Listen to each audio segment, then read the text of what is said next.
Ladies and gentlemen, boys and girls, children of all ages, welcome to another edition of the Sideline Junkies Tuesday night flight, baby.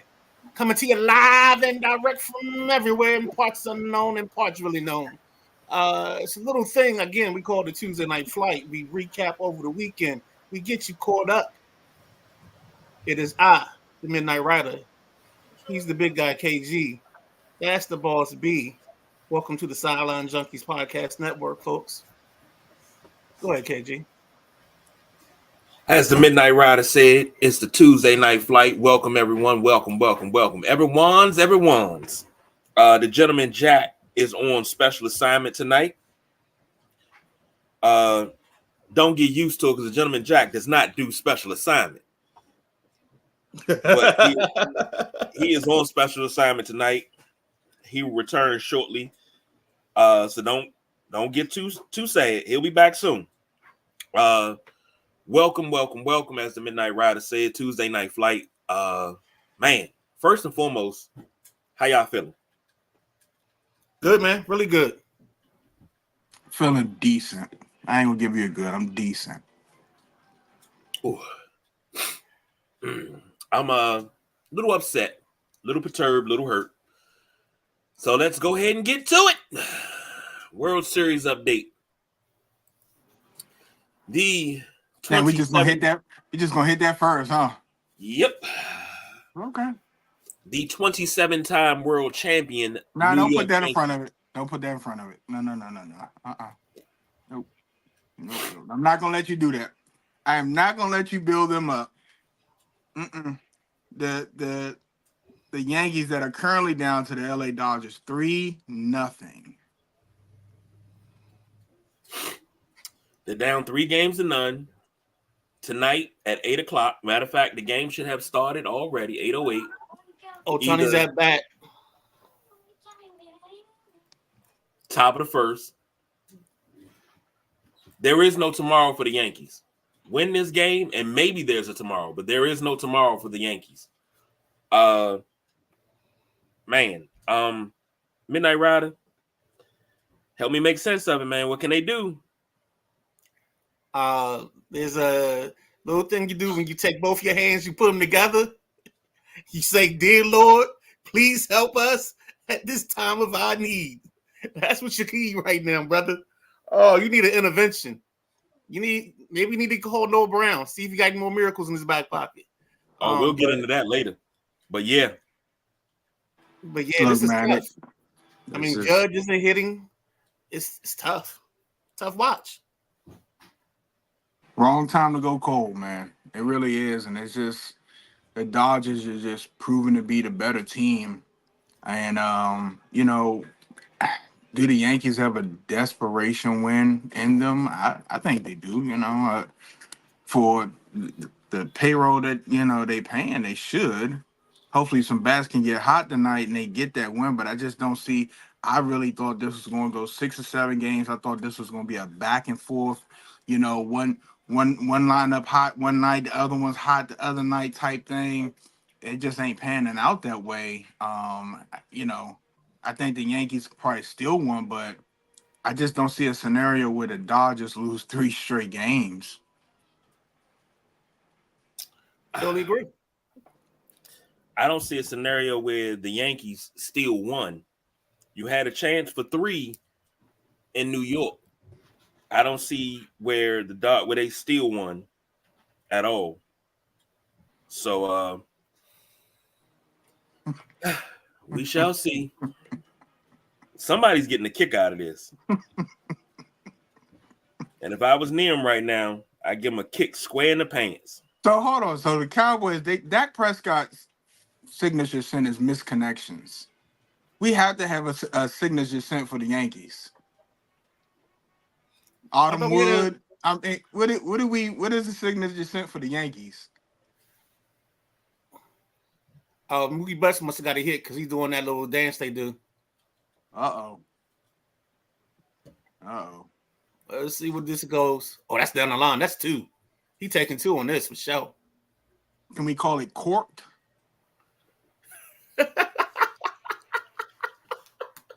I don't White think you getting Chap. charges. I mean, I'm just trying to throw some names out there. I mean, they need a cent too. That guy here, he got a couple signature cents, but the Yankees gonna need one too. We could just name it Pinstripes. This is There it fitting. is. That's it. Pinstripes. Well, my prediction is in the toilet because I had the Yankees in 5. Matty Ice, the Midnight Rider, the Gentleman Jack all had Dodgers in 6. The Boss BJ had the Dodgers in 7. So That could still happen. That could still happen. Taste the soup. Taste the soup. Where's the spoon? Aha!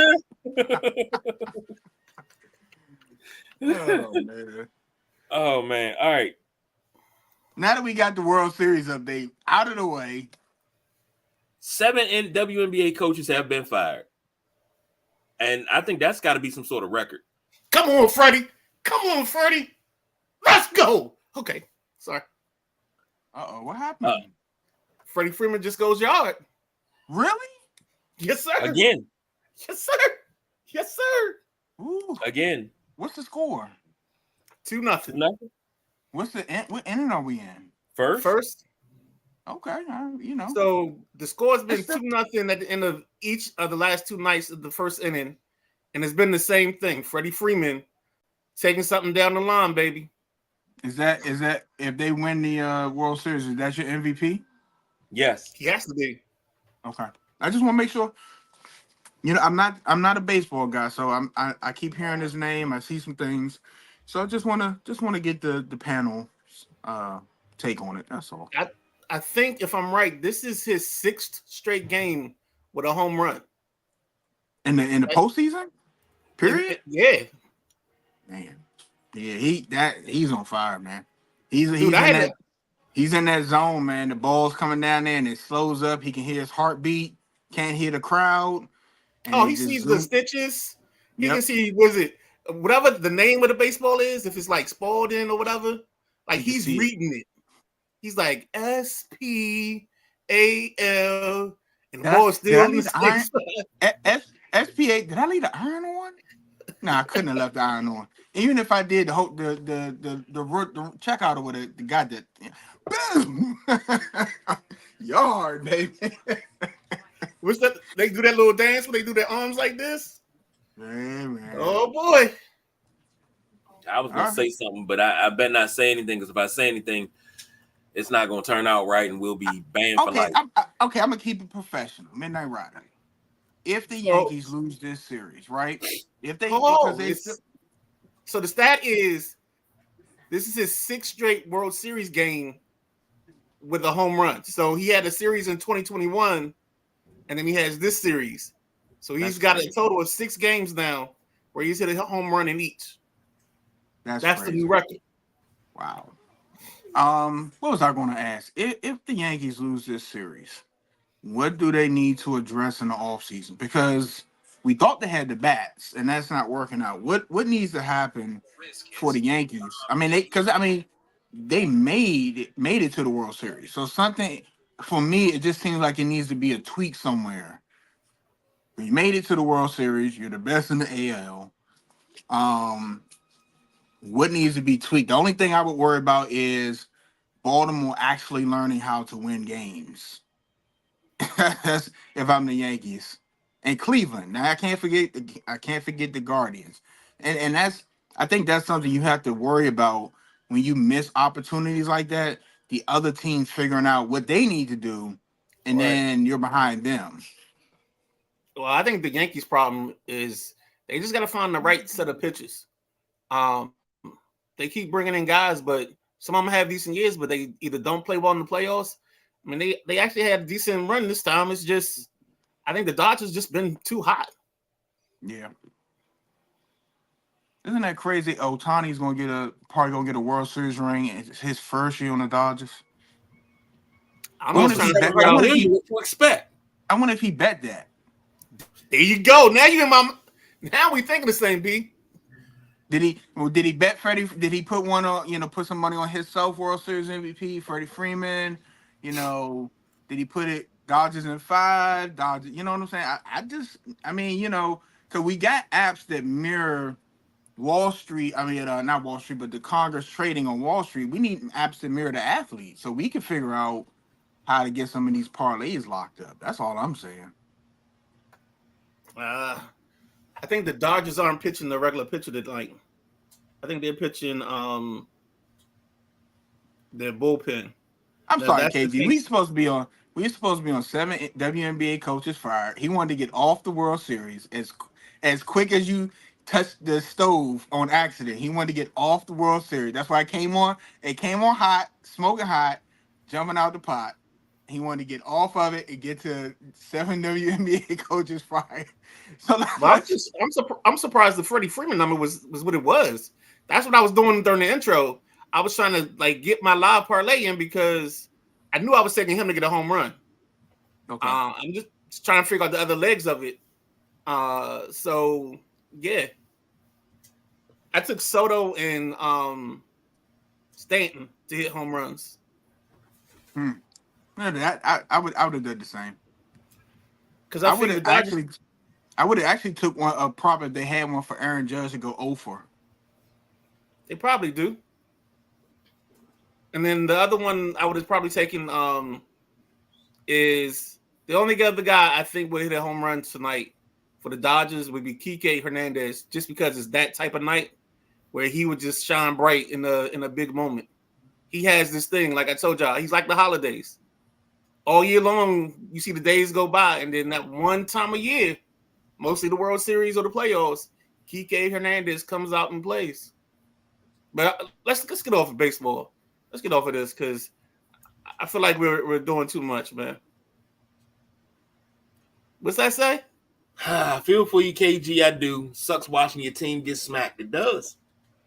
Not only got smacked, but not just getting smacked. It's the making it all the way to the World. And I'm not trying to be funny because your team make it all the way to the AFC Championship game, and then they get plastered against the wall. To me, that's a season lost. I don't want to hear about more victories in the AFC Championship game or the Super Bowl or the NFC Championship game in the Super Bowl or the ALCS and the NLCS. It's, when you get that far and you're on the edge of your seat, especially for franchises that haven't had a chip in a while, that shit, it stings. When's the last time the Yankees won one? KG? This wasn't, I know Derek Jeter wasn't on the team then, was it? No. It's been what? It hasn't been this decade. I want to say it was 10, 9, What? 10. I don't know. It's been that long. We haven't won one in the 20s. We didn't win one in the teens. I'm shocked. Now, the teams was the Giants, and I know Washington won in 19. Yeah. This is the first shot at the 20s. Last time we won one, 2009. I'm sorry. It's crazy. 2009. Let's see. And it's crazy. He's disappointed on that. And that just tells you how spoiled he is as a baseball fan. And when you can go to some of these clubs that haven't won since 1908 or 1930, 1950. So 2009 was the last one. Jeez. You got to look at it. I'm trying to think. What was I doing in 2009? Josh was like 4. I know what I was doing. I can't say it on air, though. Okay. You got to look at it like this. It's like the Celtics. The Celtics won in every decade except the 90s and the 10s. But they won one in the 20s. But they were there. They were in the show in the 10s. But they just didn't win one. The Yankees won in the 20s, the 30s, the 40s, the 50s, the 60s, the 70s. They missed the 80s. They won in the 90s. They won in the 2000s. But we're going on too goddamn long, man. They're going on 15 years without a championship. Well, that's not bad. I mean, like, oh my goodness. But here's the thing. I mean, they still got a chance tonight. The Dodgers push their bullpen. They can push it to 5. All you need is one. You got to take it one game at a time. 41 pennants. 41 pennants. That means they've been to the World Series 41 times, right? Out of 41, they won 27. This is the first AL pennant that they've won this year since 2009. They got there in 81. They lost to the Dodgers. They didn't get back until 96, 98, 99, and then 2000. So they got 3 in a row. I'm sorry, 4 in a row. 98, 99, 2000, 2001, and 2003. Of course, 2003 was the 2001 and 2003 were losses. But 96, 98, 99, 2000, you got 3 titles in a row. And then it just went kaput. It's like, as a Yankee fan, winning the AL East means absolutely shit to me. It means nothing. It's always World Series or bust. And when you get to the World Series, it's win or bust, or the season's a lost cause. I think that's DEFCON 5. You know, put the shields up 5 photon phases. Yeah, it sounds over the top as a Yankee fan, but you're used to winning. And when you get to the World Series and you don't win, I feel it's a losing season. It's a lost cause. We don't win this World Series this season was a lost cause. Wow. Just how I feel. We got another fan interference play. Mookie Betts going down the foul line, grabbing a ball. He catches it in front of a Yankees fan. The Yankee fan tries to take his glove off and take the ball out. These two got to get kicked out. Yep, gotta go. You gotta go. Like, it wasn't even close. Let's roll on, because I'm getting emotional right now. I'm sorry, man. We had 7 WNBA coaches fired, which is crazy. No, it's not. Let's start with the Connecticut Sun. Tell me why it's not crazy. Stephanie White fired on October 28th. She was 62-32 in 2 seasons with the Sun, including a 7-7 postseason record. Connecticut Sun reached the semifinal both seasons, including in the 2023 when she was a WNBA Coach of the Year. How do you fire somebody with a winning record? What was her record in the playoffs again? 7-7. Okay. What's the Connecticut Sun don't believe in their team, that they believe in winning when they get there. I'm telling you right now, this new money going to change a whole lot of stuff. Hold on. Because Washington just got rid of, who was it, Thibault or whatever his name was? Yeah. They got rid of him and his son. Yeah. I'm telling you, this new deal and this new money is changing everything. When I say everything, Craig, I mean everything. You said the Connecticut Sun believe in winning, correct? Yeah, they've won in the past. They probably trying to get back to it. The Connecticut Sun won a conference title in 2004 and 2005. Okay. Tell me where the Connecticut Sun believe in winning. They have 0 championships. They've been the doormat for quite some time. They have seasons where they're good, but tell me where they win at. So then they're probably tired of that. Let's go. Let's get to the ship, baby. Formerly the Orlando Miracle. Indiana Fever fired Christy Sides. She was fired on the 27th. What did we say? 33 and 47 in 2 seasons. Hold on. Including a 20-20 record this season when she led Indiana to its first playoff berth since 2016. Why was she fired? Told you early in the season, after the first 2 or 3 games, she made some comments about the style of play for Caitlin Clark. She almost took the basketball out of her hand and tried to stop her. She tried to handcuff her in the early part of the season. She complained about her shooting long shots, saying the shots weren't consistent in the Florida offense. And if you know what Caitlin Clark is, you know that's part of her game. You can't take part of her game away from her. You're making it harder for her to be successful. And all she did the whole time, she kept barking at her. She kept barking at her. And I think after the first 2 weeks, BJ and I came on here and said, she gone. They weren't going to fire her in season. They was going to see what she got, what the results were. But she had to go. They're going to put somebody in place that's going to help Caitlin Clark get better, but also not try to hinder her and handcuff her to her style of play. Help or coddle? Help. Okay, because it's a difference between help I and never coddle. heard the word. I never heard anybody use the word coddle when teams like brought in Doug Collins for Michael Jordan. The That's word not coddle was coddling. never involved. That wasn't coddling. That was somebody that knew how to coach. You're making my point. But hold on. I'm not saying that that's what they're going to do. So you getting all defensive. You being a typical Caitlin Clark fan, you getting defensive when I'm trying to bring daggone a realist to it. Because I'm not saying that the next coach is going to coddle her. I'm saying, are they going to coddle her, or are they going to coach her and help her become a better player? It has to be a little. It has to be a little bit of both. But let me tell you what. And Midnight Rider touched on it a little bit. This is a message, okay? That this isn't business as usual in the WNBA. We have an influx of money and we have an influx of players coming in that is turning the tide to the league. These players, you're not going to be yelling at them on camera and stuff. As bad as this sounds, it's a warning.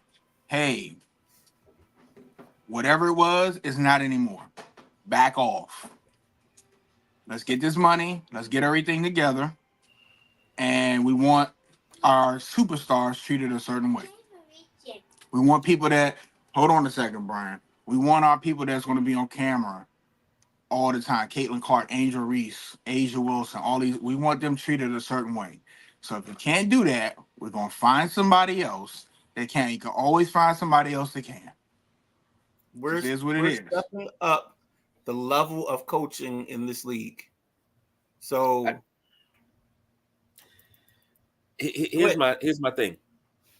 I get what y'all are saying, but if you cannot be coached, it's just like an adult. If you can't be corrected as an adult and not getting your feelings, if you can't be corrected as a player by your coach and not getting your feelings, you don't need to play organized team sport. You need to play something where you don't have any coaches and you can go out there on your own.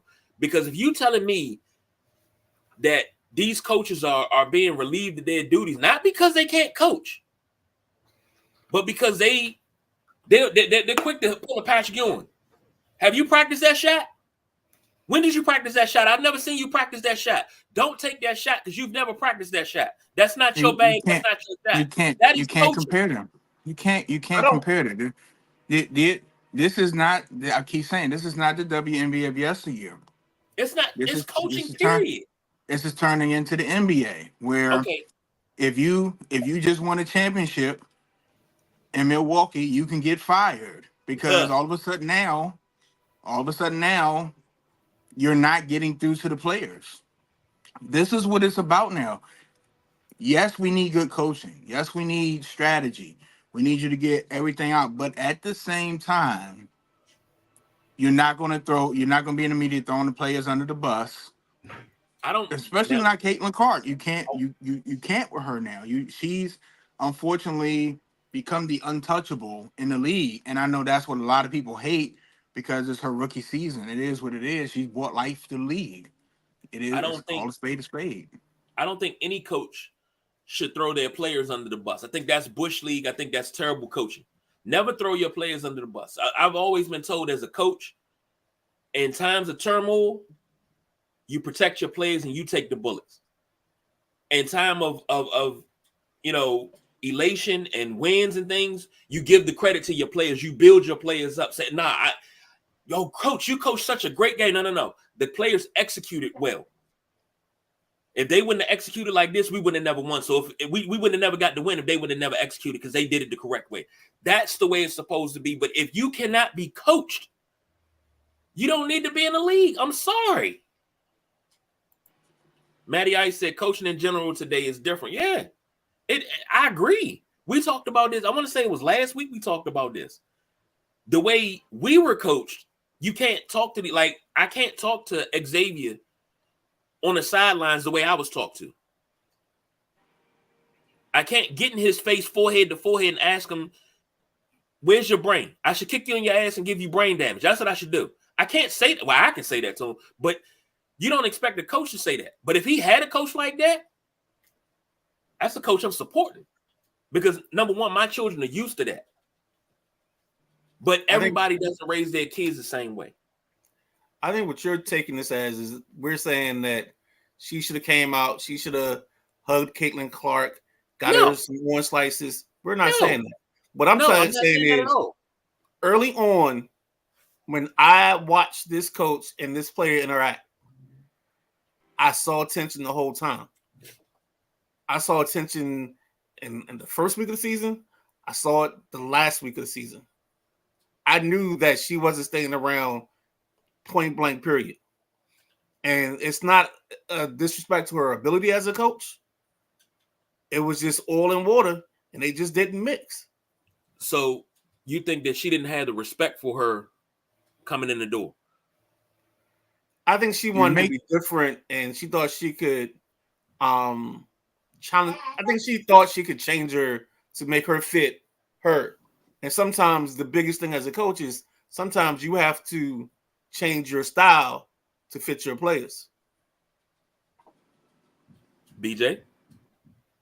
I like you keep comparing apples and oranges. You're comparing college and youth sports. This is about money now. This is a changing of the guard. And like I said, the old way is not gonna work anymore. And like the Midnight Rider said, you had the player thrust into the forefront, Caitlin Clark, and she already was dealing with animosity on her own team. So we're not just talking about, we're not singling out the Indiana coach here. We had 7 of them fired. This is what it's going to be from now on. And we have maybe they want to get younger coaches. They get the since they getting this youth movement coming. Maybe they want younger coach. Maybe these, I don't know what teams they are, but I would be interested to see where these teams line up draft wise. Honestly, B, I think a lot of these teams right now are making this change because they want to upgrade the level of coaching they have in the building because they're going to be on a bigger spotlight. I think the WNBA at times took advantage of not being in the spotlight, and they gave coaches opportunities. Yep. And this is the reason. This is the league that gave Bill Laimbeer an opportunity. Now he succeeded. And he won a championship. All right. If I could finish, I was going to say he won a championship. I don't know what we're doing here. Are we? Do I have to start breaking out my Stephen A? Like, what are we doing? You know what I'm saying? This is preposterous. No, but seriously, dog. I think they gave some coaches chances that wouldn't have normally gotten chances to coach basketball, especially in the NBA. And I think now they figure they may have to step it up. They may have to get some guys that are on NBA benches right now. Some of the second and third guys on the bench and give them an opportunity. It's really going to be different, this new landscape. You know what I'm saying? Like it's a whole new world. You know what I'm saying? Like it's like Simba seeing the lands for the first time. But they got Caitlin Clark on the mountain. They telling her, don't go over there. That's the bad part. Matty Ice said Midnight Rider is right. Today's coaches have to find the right system for their stars, not make their stars fit their systems. And I know a certain somebody that's sitting on this panel that has been saying that probably as long as I've known them. And it's across all sports. You got to adapt to the player, not have the player adapt to you. And I agree with that. I agree with that 10,000%. Now, I'll save my other comment for later, but let me get to the rest of these coaches. Washington Mystics, Eric DeBolt, him and his dad let go. They were 33-47 in 2 seasons, including a 14-26 mark this year. The Dallas Wings let go Latricia Trammell. She was 31-49 in 2 seasons with the Wings and went 9-31 and missed the playoffs this season after going 22-18 and reaching the semifinals last year. Atlanta Dream let go of Tanisha Wright, 48-68 in 3 years, leading the Dream to the playoffs in 23-24. And the Chicago Sky released, this is back in September, Teresa Weatherspoon, which is kind of odd, but Weatherspoon was 13-27 in 1 season with the Sky, who won playoff contention for much of the second half of the season. despite losing rookie Angel Reese to a wrist injury for the final 6 games of the regular season. And the Sparks released Kurt Miller.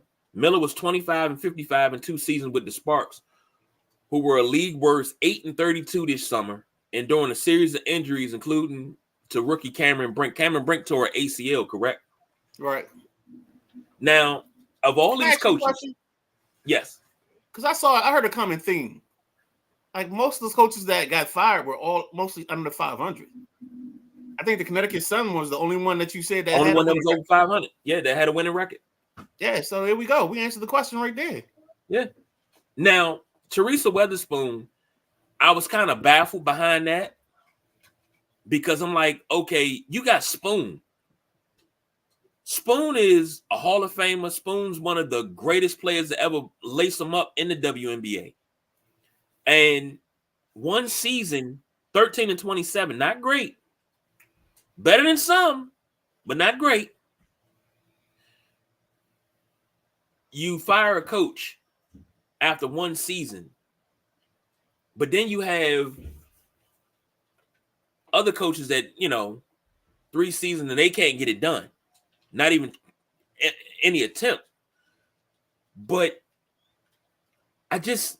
what would they do if Dawn Staley decided to step up and come into the WNBA and she takes on the pro ranks? Is her coaching style going to rub everybody the wrong way too?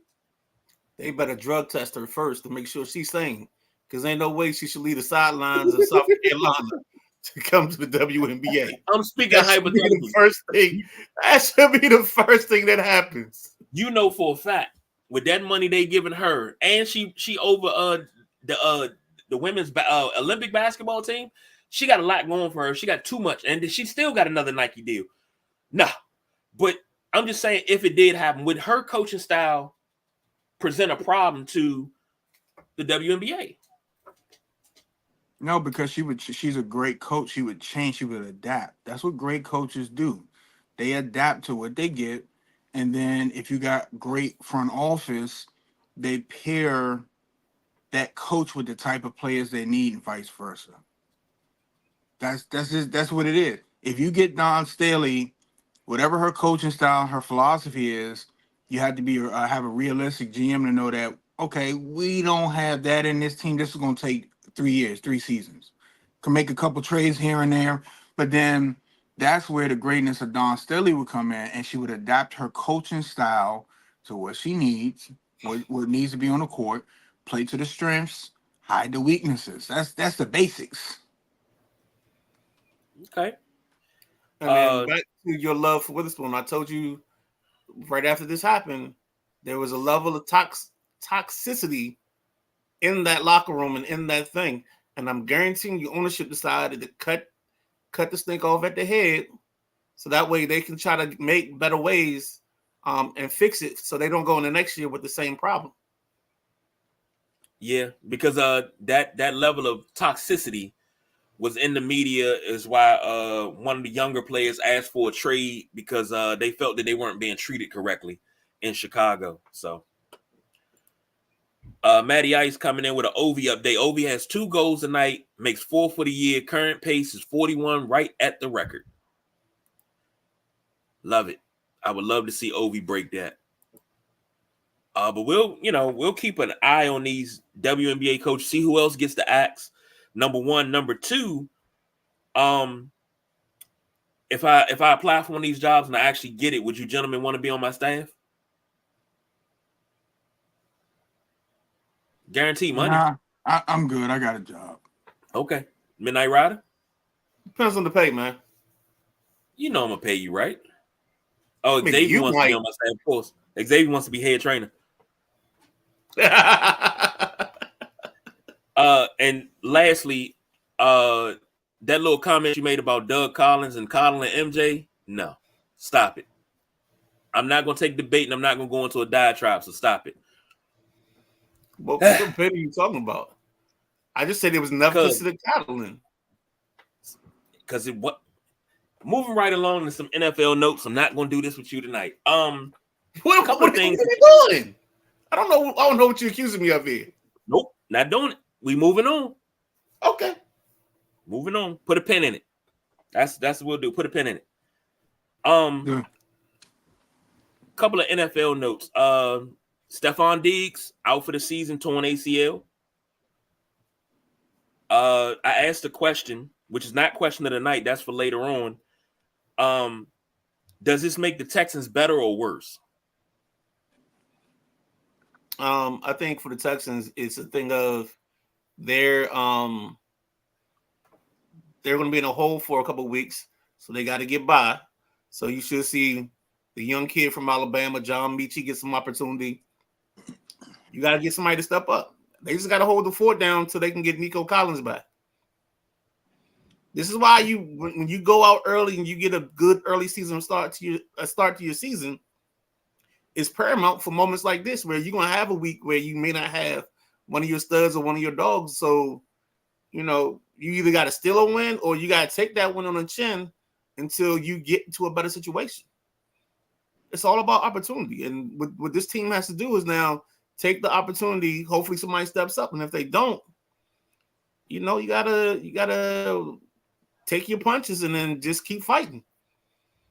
I mean, nobody who's in the division that's playing well. Indianapolis just benched Richardson for Flacco, and that's the whole thing about Richardson coming out of the ball game because he was tired. Well, hold on, don't get into that yet because we're gonna get into that one next. Let's just focus on the Texans right now. We'll get into that next. All right. Well, I'm just saying their division gives them opportunity where they can maybe take a lump or two and get back on the horse. So I think they should be okay. I want to see. I always reference certain quarterbacks, and I'll reference Tom Brady. It didn't matter who the receivers were on that roster. Somebody with Tom made it happen. And I want to see if C.J. Stroud can do the same. Does he need Nico Collins that bad? I don't think Stephon Diggs was the mainstay of the offense. They signed him to add to the receiving core, not necessarily take over number one or number two. He was going to be the third guy behind Collins and Dale and whoever else they had. But going forward, the Midnight Rider said, Mechie, you got a couple other people that now you get to see, what C.J. Stroud can put together with what he has now. Because you still got a great quarterback. Is it a great quarterback because you have these weapons? Or is it a great quarterback because he can just pick apart a defense? And you'll get to see that over the next couple of weeks. Now, I'll say this. The Texans are 6-2. Right? Yep. The Texans were a better team. They were a good team before Stephon Diggs came over because you had Nico Collins, you had Tank Dell, you had C.J. Stroud. All they were missing was a little bit of thump from the running game. Now you got Joe Mixon, right? You going back to base Houston, Texas. I think they don't fall off. I think they keep chugging. I think they win this division because who's going to beat them in the division? Who? The thing is you with show their me who's going division. to beat them in the division. The thing is with their division, for whatever reason, when they play the Colts and when they play the Jags, for some reason, it becomes the fight of their lives. And it's a division game, but those teams, I think Indianapolis probably better because they just played them, I believe. But for whatever reason, the Colts are geared to play the Texans, and it is what it is. And the Midnight Rider just made a good point. They got a good lead, so you can afford for this type of stuff to happen. Like I said, fortunately, Nico Collins isn't gone for the year. You get him back, so you get your mainstay of your offense back, and then is it going to be Joe Mixon time? You're going to see him try to pound it more. They're going to try to control the game. It's a lot they can try to do here, but they got some cushion, and that's the important thing. Now, I'm going to ask Midnight Rider a personal question. Look at Maddie's comment and tell me, did you read it the same way I read it? Nobody. See, this is why we do this. Who can beat the Texans? Nobody. This is why we do this, because we on point. But Matty Ice is so right. The Texans are 6-2. They're undefeated at home. I wish I could see their division record, but the Colts ain't gonna beat them because Johnny Unitas ain't walking through that door. Peyton Manning's not walking through that door. You do got Flacco, but the Colts are gonna give them some competition. The Jaguars are 2-6. Go ahead. The Colts are 1-3 in the division right now. The Texans are 3-0. The Jags are 1-1, and the Titans are 0-1. But the beauty of this division is, I mean, the Colts are 4-4. We got more coming for them now. The Jags are 2-6. The Greek god must have got his hair cut because he ain't out there doing his thing.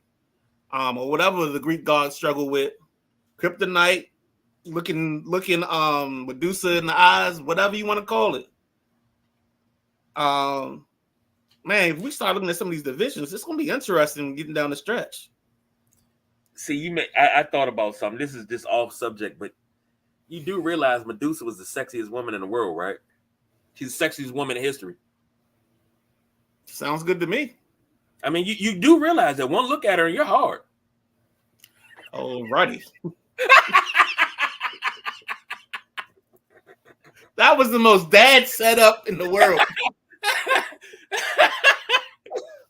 Oh man. That's just automatically come with a knee slap. Oh man. I couldn't get to my knee because of the desk. All right, I'm done. I'm okay. I'm back. Matty Ice said the real question is are they good enough to beat Baltimore or KC when it matters? That I don't know. Baltimore, possibly. KC, I don't know because KC is 7-0, right? They just got D-Hop. And they just winning ball games. I mean, if they in a position to lose, you know, the referees will bail them out. But I knew that was coming.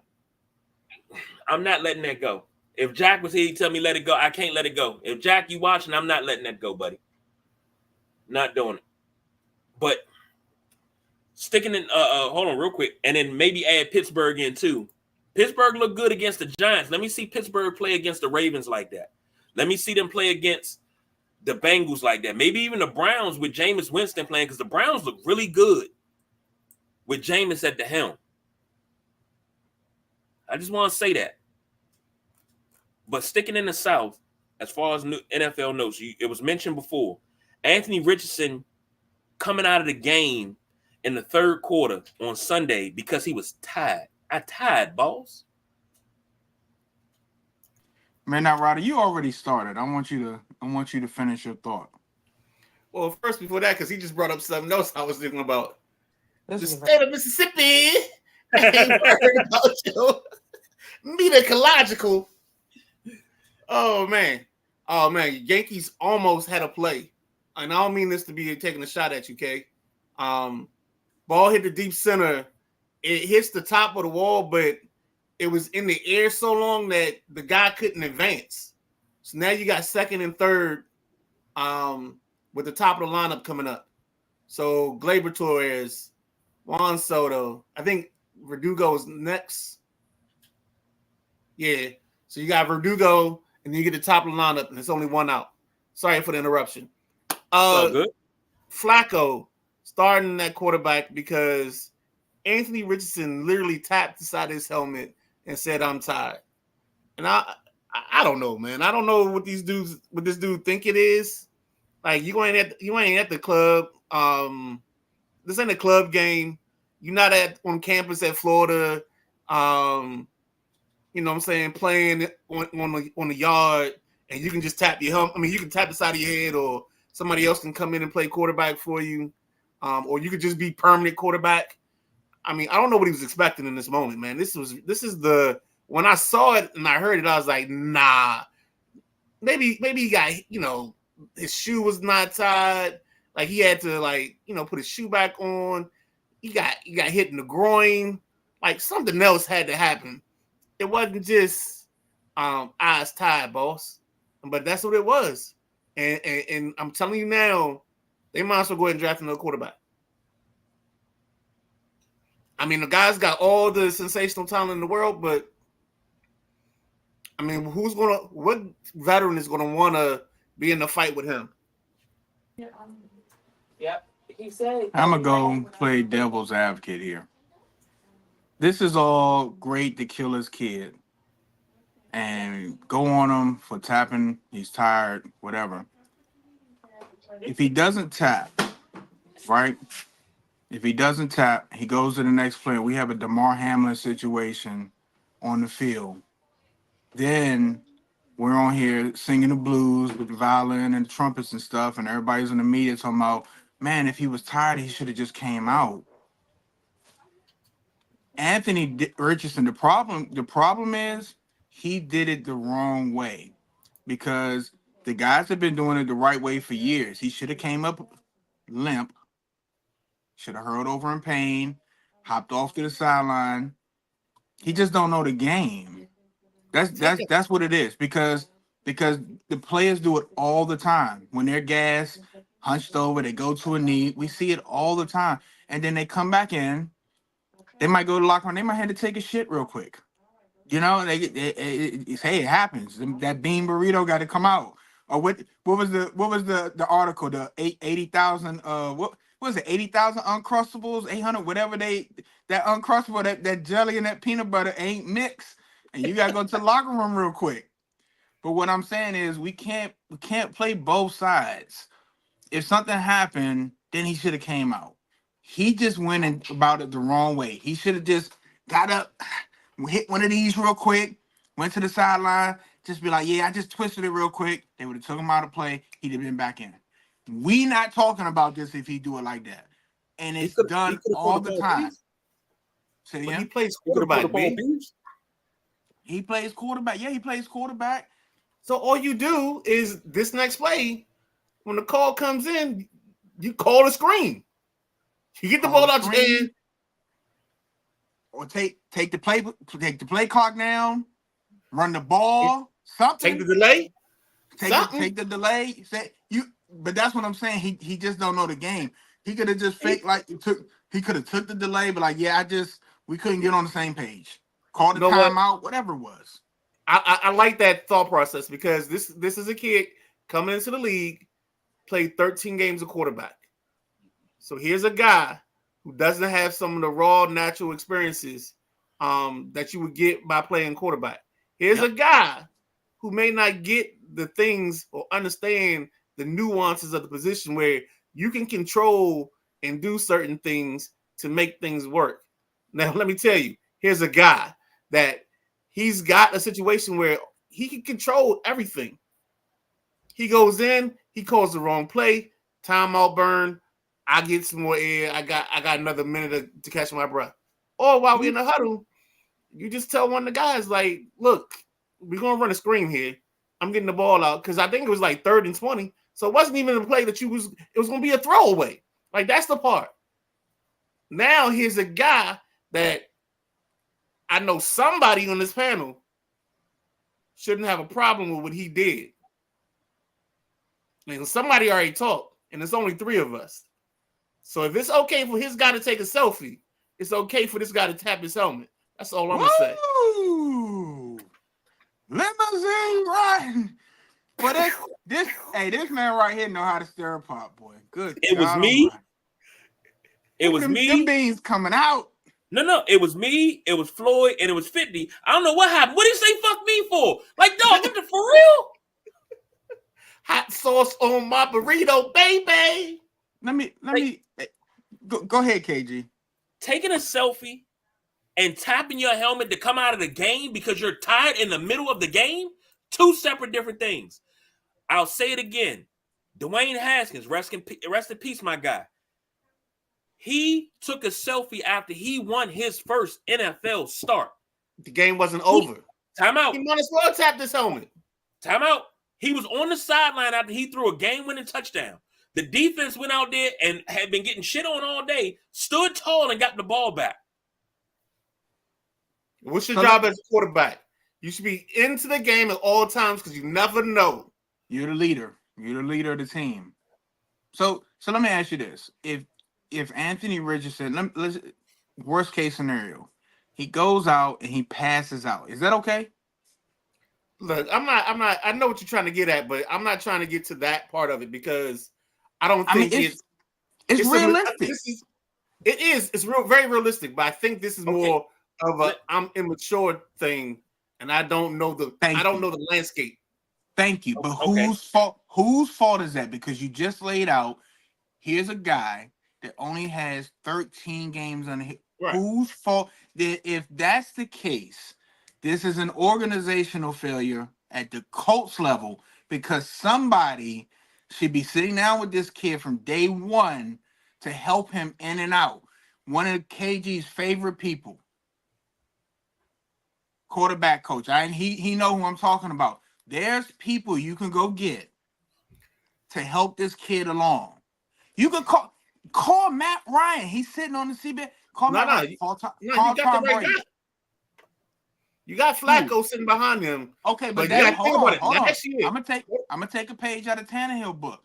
That's not Flacco's job to get Anthony Richardson the tits and bits, the basics. Like if he's already has the basics, and now we're just talking about educating them on a playbook. Hey, you missed this hit, and when that safety comes down here, when they do this kid don't even know to take his hey my ankle hurt, I need to come out. He doesn't even know that part. He's tapping his helmet. So that is beyond Flacco. This is the Colts. No. So here's the thing, and I'm going with you with the organizational malpractice because I think it didn't help him having a guy like Minshew behind him, but it didn't also help that he was out by week 4.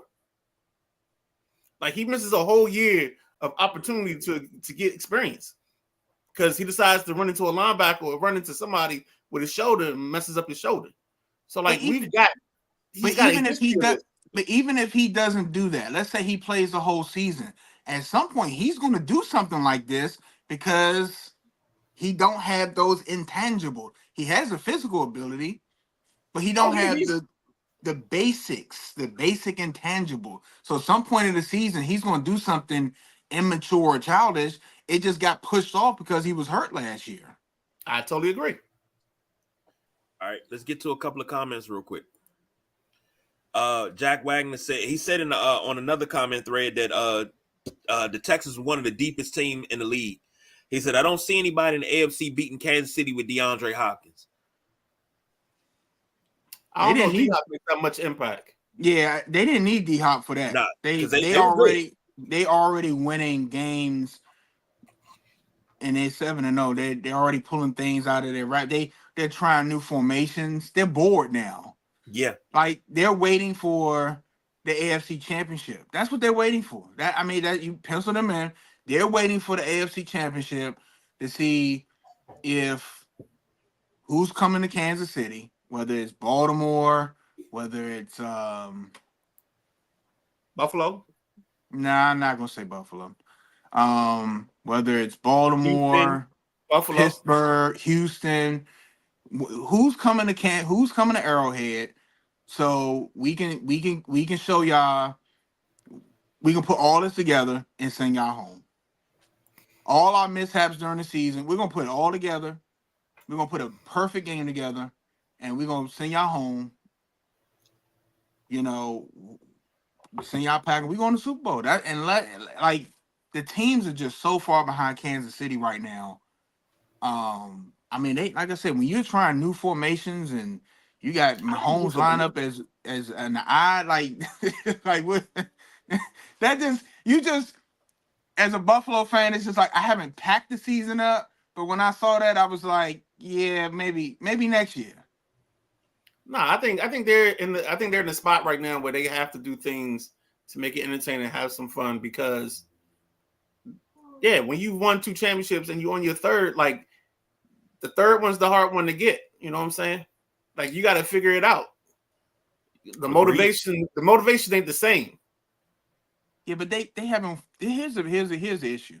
They're having fun week 5 and 6 and 7. Right. You're supposed to have fun week 16 when you got the division locked up, the number 1 seed locked up, and you got Mahomes at tight end. You're supposed to be finding yourself like every other team in NFL, week 5 and 6. Finding yourself, finding your identity, chiseling out. When you get the idea, you chiseling it out. Like, this is what we gonna do. They like, yeah, whatever, man. Like, somebody beat us so we can stop the press talking about we undefeated. We don't want that. Somebody about beat us so Andy the Reid and 72 cheeseburger. Dolphins can pop that champagne bottle, that champagne cork. Oh my goodness. I was gonna say something really dark, and these guys know how dark I am. I'm gonna say something really dark, but I can't say it. Matter of fact, I gotta put it in the chat. It's that bad. But I say that because Larry Zonka said it best. He said every time a team runs off to 7-0, 8-0, the ghost of the 72 Dolphins always rise up, and then they talk about, is this team better than 72? And a lot of guys that played in the 72 team say the 73 team was better than the 72 team. So, but Matty Ice said he could have talking about Anthony Richardson. He could have done way worse. Could have been taunting the other team fans while the final play is going on and tip the ball to lose the game. We'll get into that in a minute too. Hey, let's get to that. Not to that in particular, but let's get to the football games. Yeah. Jack Wagner says, I agree, but he's a great possession receiver Kansas City can use. I'm talking about D-Hop. Damn. God damn. That was dark. Okay. Oh, I'm supposed to be in the private chat.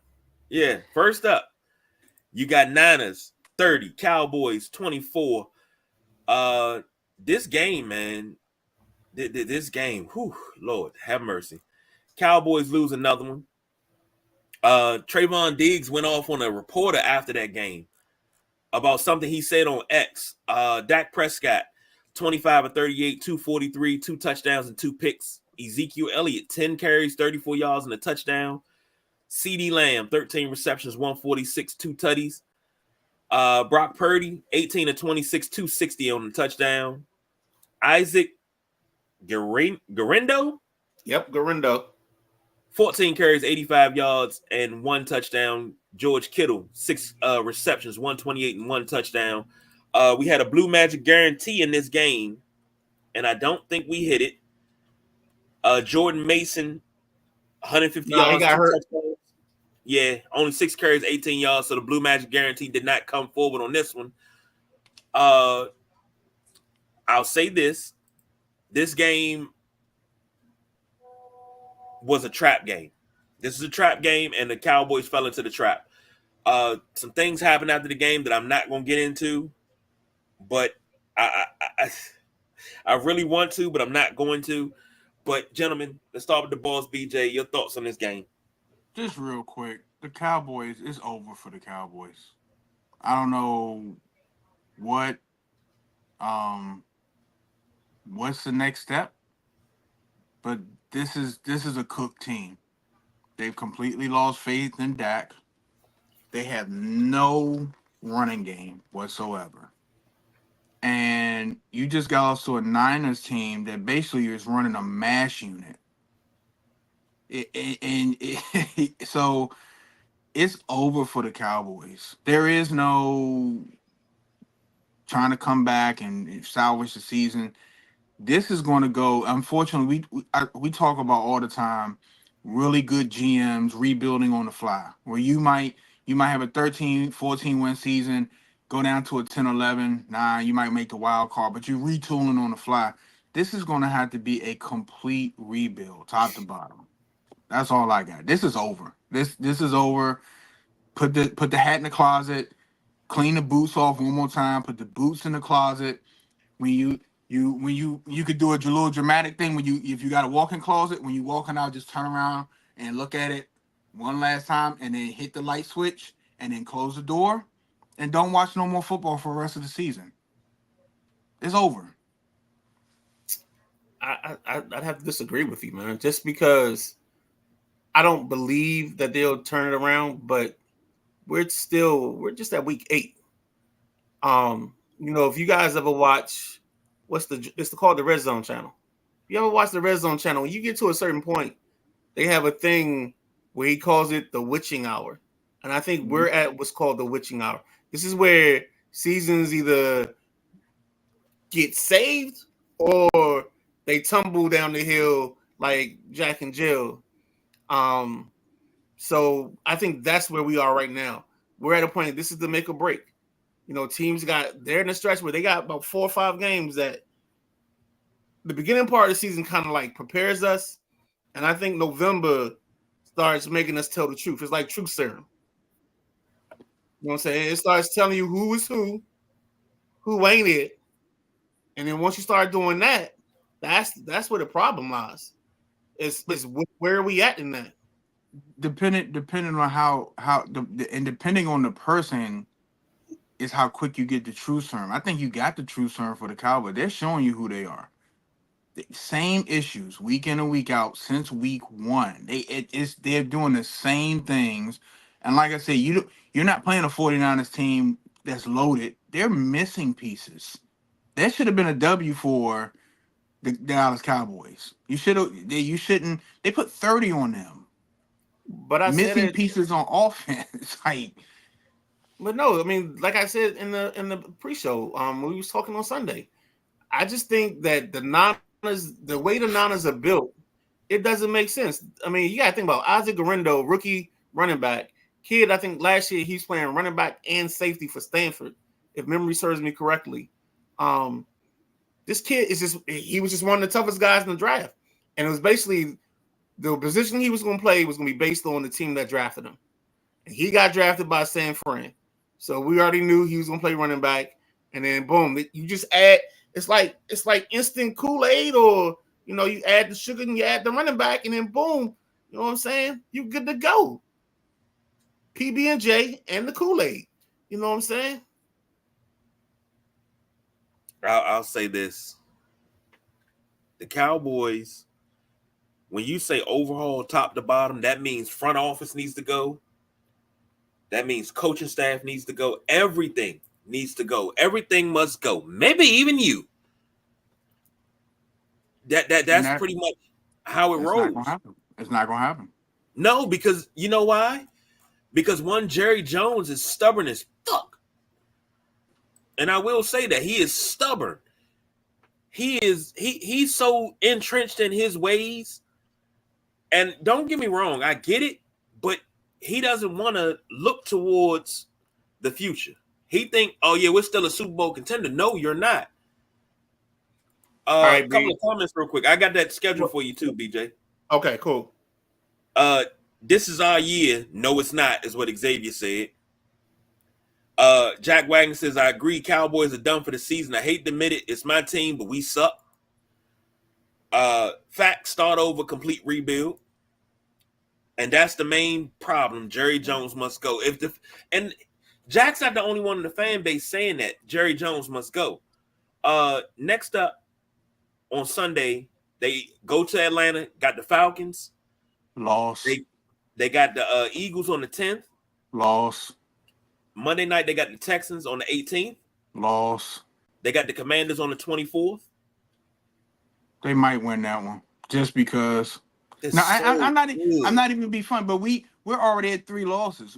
What team? What you said? The Texans, the Eagles, and who else? No, the Falcons, the Eagles, and the Texans. Then the Commanders. Yeah, those are losses. And then they got the Giants right after that. And I think they needed this game. If you look on that sideline, especially after Dak makes a mistake and how they look at him and just the body language.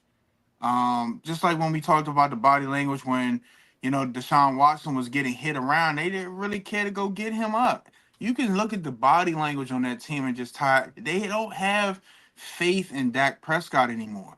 Then on the flip side, you see Jameis Winston coming for the Browns, and it's a completely different team. They have more energy. They're rallying behind them. They weren't doing that for Deshaun Watson. And I unfortunately, Mike McCarthy, that's a lame duck coach. I mean, it is what it is. They've had the same, I said a couple weeks ago, they've had the same issue for years. They come in and they just have this slow start, this lethargic start, and then they have this desperation boost of adrenaline where Dak is now completing passes, but you're down by 30. Look, my only thought process on that is I've seen teams get hot, find a reason, and all it takes is one. Like let's not. I mean, you come back. I mean, to be honest, you could take this Hail Mary that we're going to talk about in a little bit. But there are plays sometimes that when plays happen, they can change the outcome. And my man Anthony Volk just hit a grand slam to put the Yankees up 5-2. Ooh, a little Yankee news. Take that. Midnight Rider, I agree with everything you're saying. One thing you say, what's their identity? This team they don't pass well. They only pass well because they're in desperation mode trying to come back. They have no running game. The things they used to do, they used to dominate the line of scrimmage. They can't do that anymore. They don't have good defense, and they have their players. They don't do anything well. So it's like if this was Dak a couple years ago, and they're like killing it, the passing game. Okay, they go in Atlanta. You might have a shootout with Atlanta. You might get out of there. But if they come out and they're doing the same thing they're doing, you're gonna look and then Atlanta's gonna be up 24-3. And then the final score is gonna be like 37-24. Dak's gonna have 370 yards, 4 touchdowns, and 3 picks or 2 picks. His stats are gonna look great, but they don't do anything good. They don't do anything good. I just don't. You're 100. They need the win. This is the win they needed. They're kind of like, all right, let's go. But it's just like you going to Atlanta. Atlanta does things well, and Yeah, they're going but Atlanta's also been up and down this year. So one week they killing Tampa Bay, and then another week they struggling to get by. So I just think it's a thing of look. Football is one of the games where it's a week-to-week league, and that's the only reason I'm even making a case for the Cowboys. It's just because the nature of the league. I don't have any belief system in them. injuries. Because we're going to talk about belief. We're going to talk about teams later on that. I mean, all it takes is getting the right W. Go ahead, KJ. Let's roll through this. A couple of comments. They don't have an anthem that comes out every year. Yeah, and somebody's releasing every time they lose. They release a song about how they lost and why they lose, and it's turmoil down there. And Jack Wagner says that that's their next win versus the Giants. Maybe. That's why we play them. Next up, Packers versus Jags. Packers 30, Jags 27. Jordan Love, who left the game after he tweaked his knee, was 14-22, 196 and a pick. Josh Jacobs doing Josh Jacobs things, 25 carries, 127 and 2 touchdowns. Tucker Kraft, 3 receptions, 78 yards and a touchdown. For the Jags, Trevor Lawrence. Hercules is not so Herculean, but he had a pretty good day. 21-32, 308, 2 touchdowns and a pick. The Midnight Riders boy Tank Bigsby, 18 carries, 78 yards. Brian Thomas, 3 receptions, 60 yards and a touchdown. Boss, take it away. What was Malik Willis stat line? Hold on, let me go back. Malik Willis, I know he had a touchdown. He was 4 or 5, 56 yards in the TD. When is the trade deadline? He's not going nowhere. I know he isn't, and I know why, but I'm just saying, when is the trade deadline? November 5th. If the right offer come, I'll drive him. I'm just saying, because I know why he's not going anywhere, because he's had to come in a couple times this year from one Mr. Jordan Love. So that and he knows the offense. He looks decent back there. And he did just enough to get the Packers out of there. The Jaguars, I just can't. And this is when we need Duval Paul in the comments. They just seem like I don't know, whatever they were doing. It just seemed like, I don't know if Trevor Lawrence lost confidence or whatever it is. It's just not the same team they were a season or two ago, and it's just one of them things where like you have one of the highest paid quarterbacks, and it's not working out. It's gonna be interesting to see what they do in the offseason, but great win for the Packers though. Midnight Rider. Sorry, man. I don't know what's going on with Jordan Love, but somehow he manages to get hurt or hurt himself. And I think the Malik Willis thing, it shows you again a difference in coaching. At some point we might have to start talking about the bad coordinators, because some of these young quarterbacks aren't going to.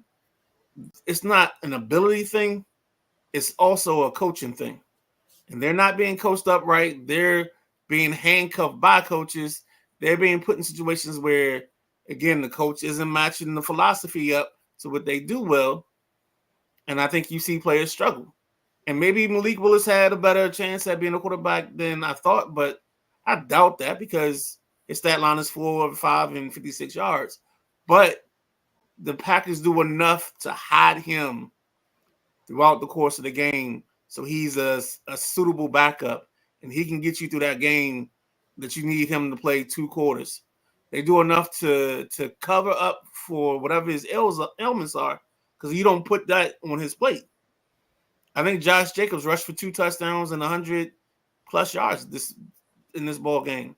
So they covered him up, gave him a running game. They let the defense play whatever it was going to do. And then also you probably got the Jags being the Jags at some point in this ball game. And that's how you walk away with a dub. I'll say this. This should have been a bigger win for the Packers, but things happen. Malik Willis came in. I get what I'm getting ready to call him Uncle BJ. I get what BJ's saying. and I agree. I think somebody's going to be a buyer on Malik Willis. And I think it's going to be more of a buyer on the long term.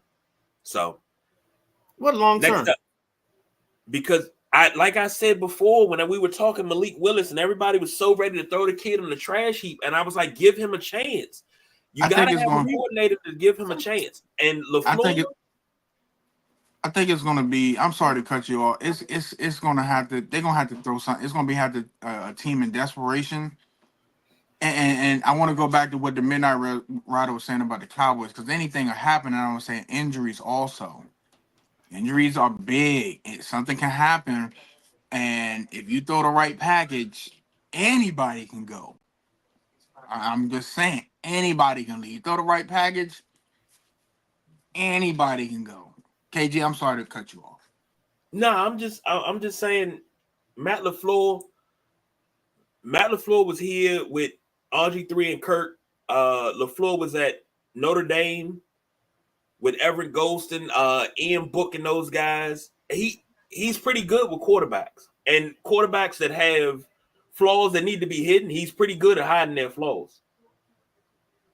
So I think Matt LaFleur is the guy that he needs to be with. I'm not saying that Jordan Love is out and Malik Willis is in, but I think Matt LaFleur and Jordan Love are going to be the reasons that Malik Willis has a second chance, and he winds up being a starting quarterback later on down the line. And that's what I mean when I say somebody's going to grab him for the future, because they can see what's being done with him in Green Bay. So that's why I said down in the future. We got to get through some of these games. We running hot. Yeah, let's go rapid fire real quick. Eagles 37, Bengals 17. Jalen Hurts 16 to 22, 36 in the tutty. Saquon Barkley 22 carries, 108.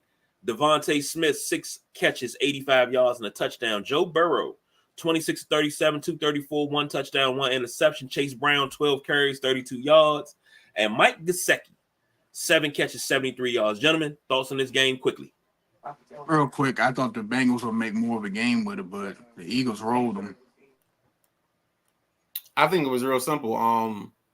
The Eagles got going, and this whole element of Saquon and AJ Brown is going to make them tough. This is what I'm talking about. Like, when things start coming together, with that whole back stretch changes.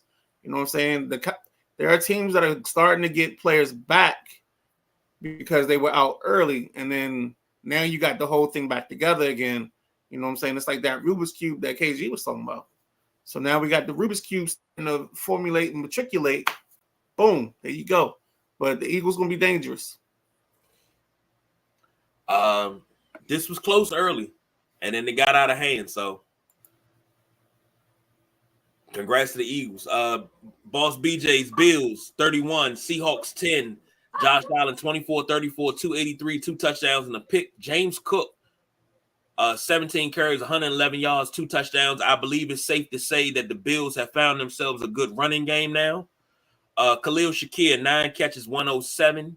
On the other side for the Seahawks, Geno Smith, 21 of 29, 212, and an interception. He also led the team in rushing, 5 carries for 16 yards. Jackson Smith and Jigba, 6 catches, 69 yards. Boss BJ. I think we do this the opposite way because it's his team. So well, okay, Midnight Rider. So yeah, so I think Buffalo just came to play. I mean, I know BJ is gonna always talks down the team, but I think this team is they're finding the groove. They're starting to figure some things out. They found out who they are, and I think it comes down because I think they know, and I think the Ravens know. Their season doesn't mean a damn thing unless they end up in New Orleans. There's nothing else you can take away from this season.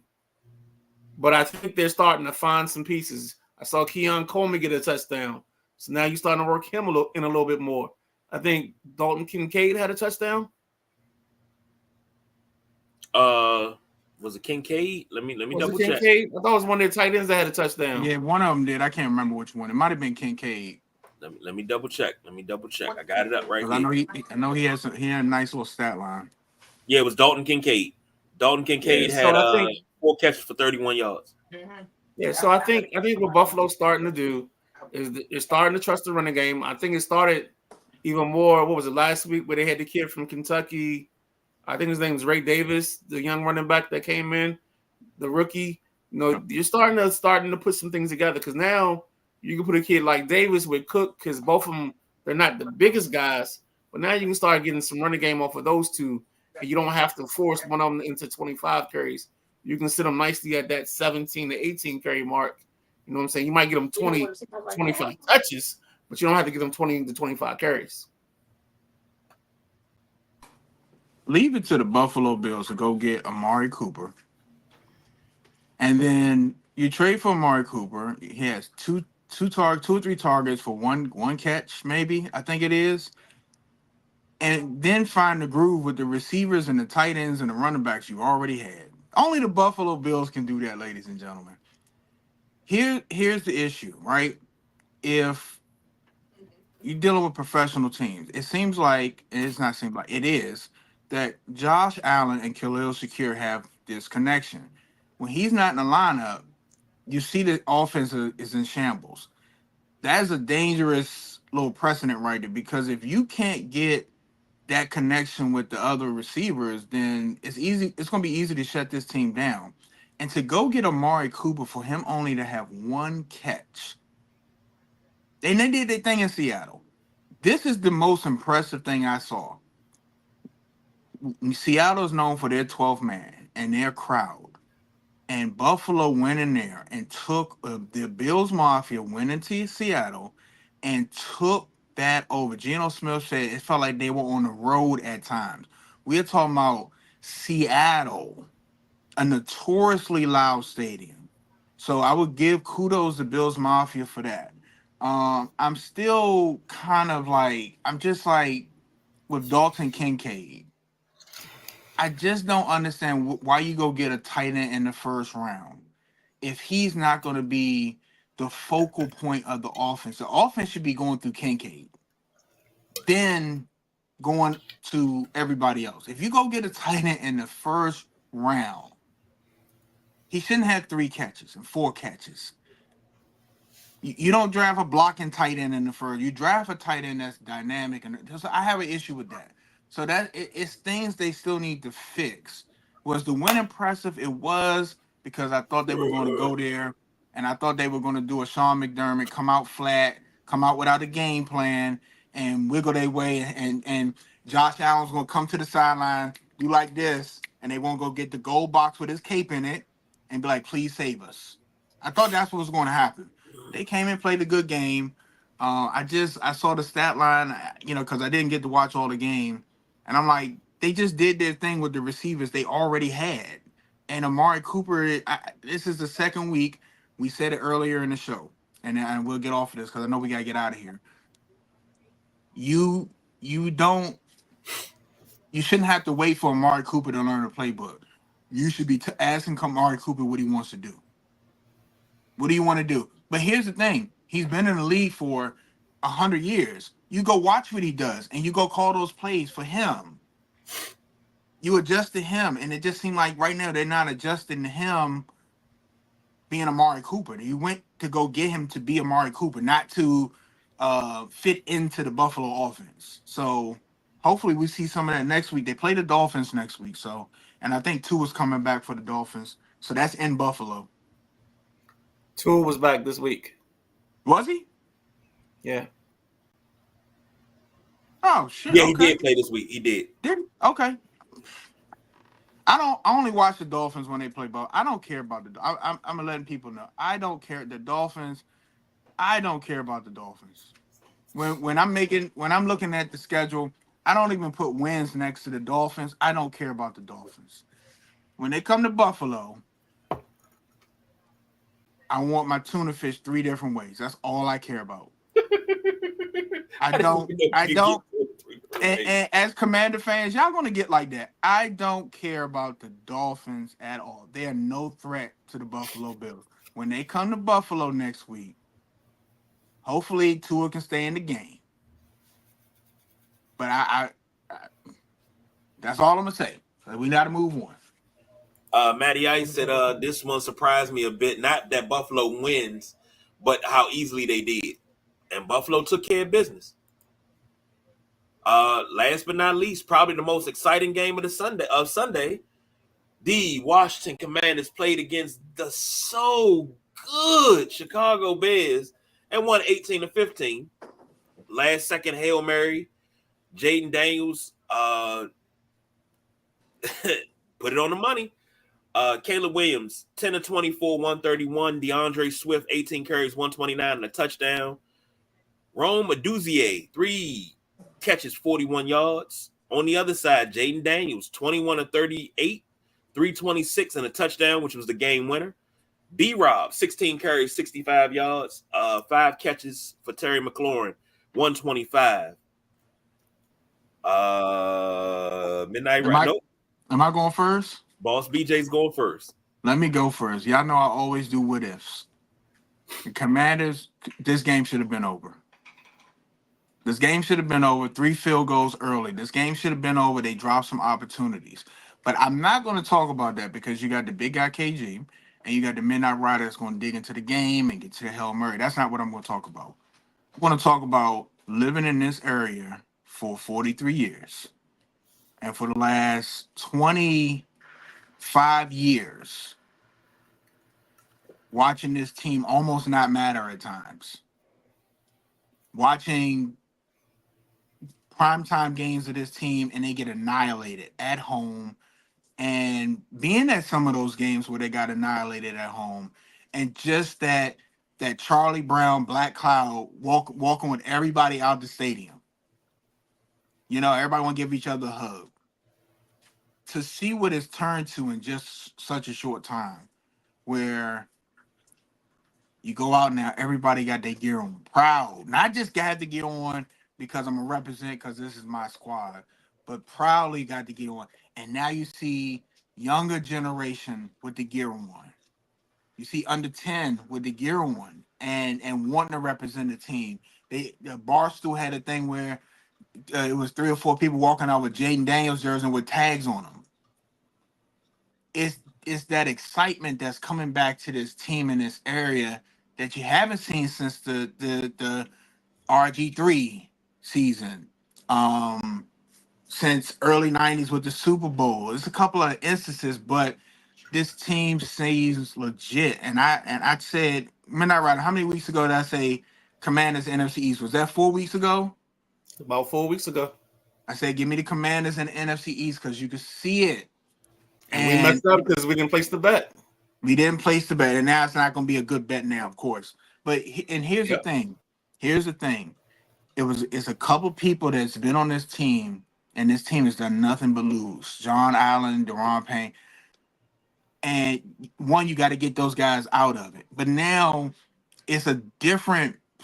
You play different when you know you have a chance. You get 100% out of a guy. You get the guys linking together to make the chain fence, right? And you're getting that.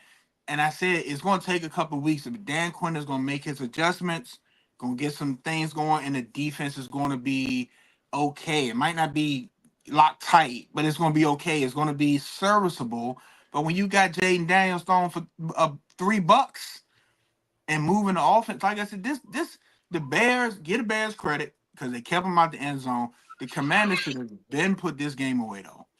But kudos to the Washington Commanders and their fans because I know what this felt like because I felt like this in 18 and 19 when we first got Josh Allen and you start winning and you're like, nah, this can't be for real. This ain't for real. I'm not going to put myself into this and then it gets ripped away. But then you keep winning and you keep beating. Now you start beating teams that you're supposed to beat, and now you're not supposed to beat. You start winning games that you're not supposed to win. You start having things like this happen.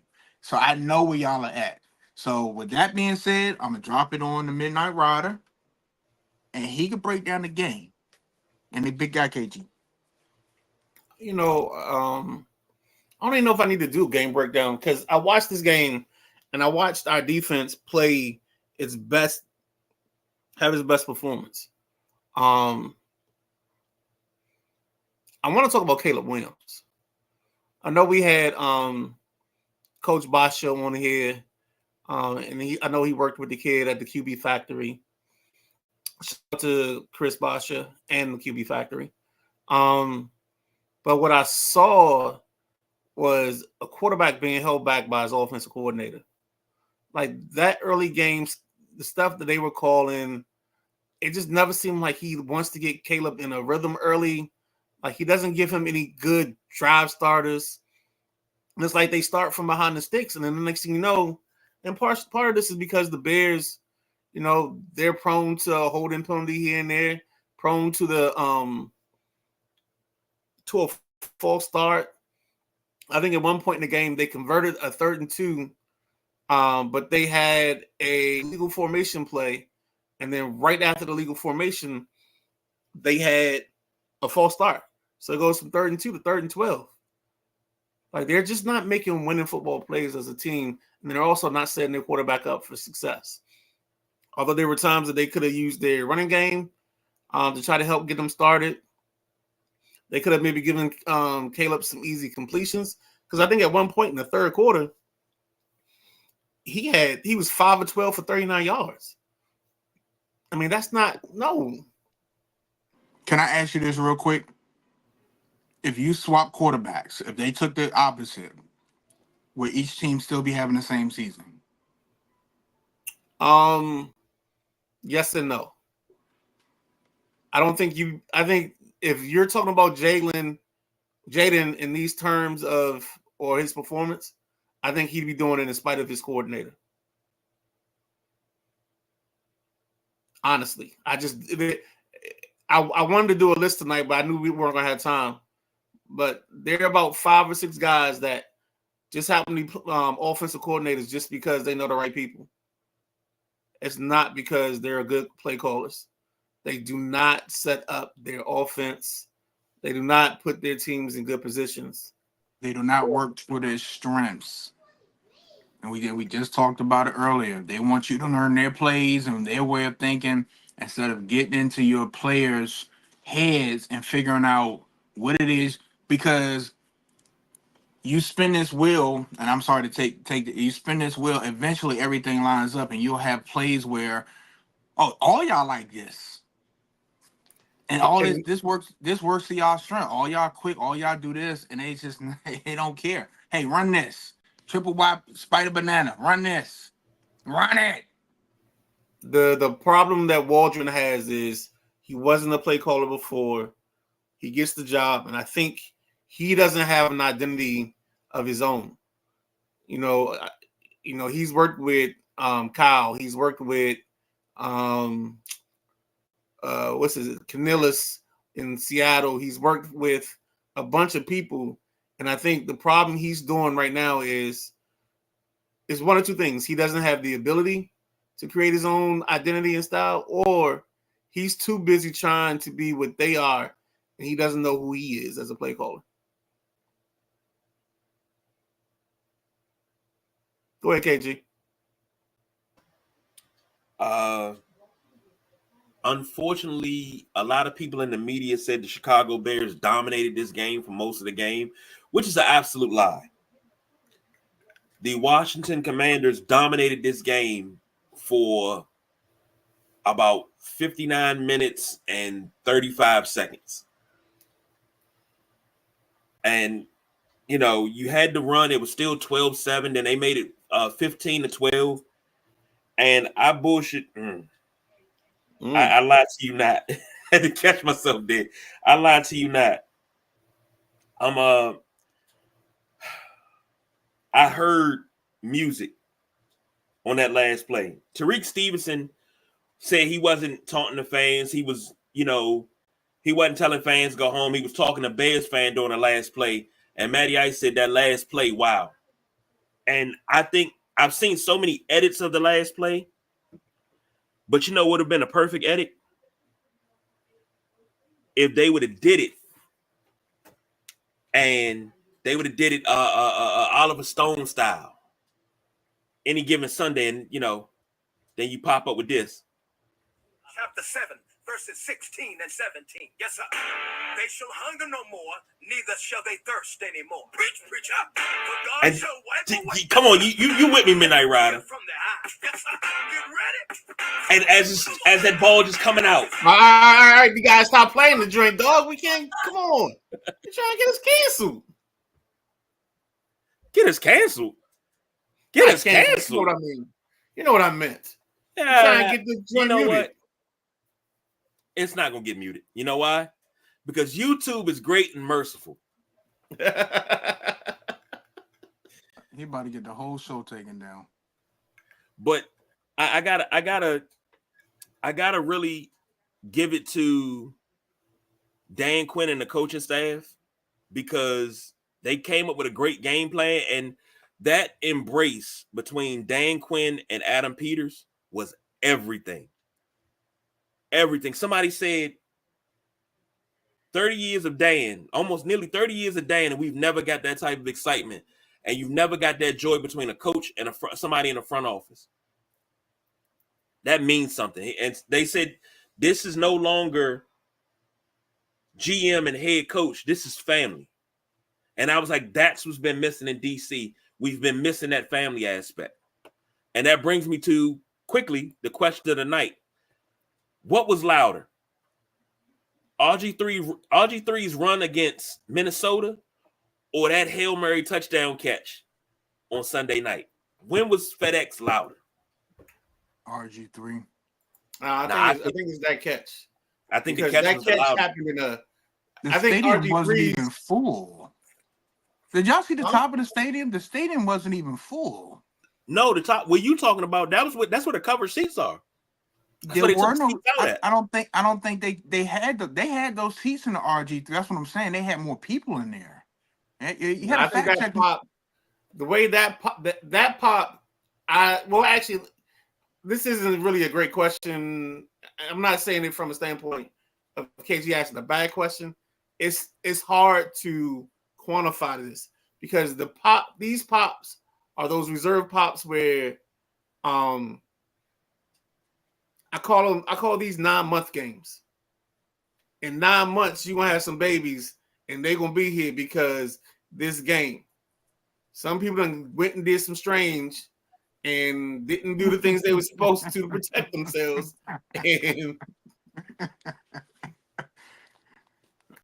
so it's like RG3, that run against Minnesota's in there. I give you another game that had multiple pops. The dismantling of Dallas. Was that Kirk? Which one? No, I think you're talking about the 2012 the game that it was the winner in or the win for the NFC East. That was a big one. I was going to say the Jacksonville game where Santana catches the ball on the sideline and takes it to the house in overtime. That was a huge pop. The Porter's run. That's probably last to me. I think the one that's the whatchamacallit? The Sean Taylor, the block field goal. Yes, the block kick. He recovers it back. Yep. And I'm saying this because it was more people in the stadium. You were still pushing. There were no covered seats. Well, Danny took the seats out. Remember that stadium used to seat 96,000.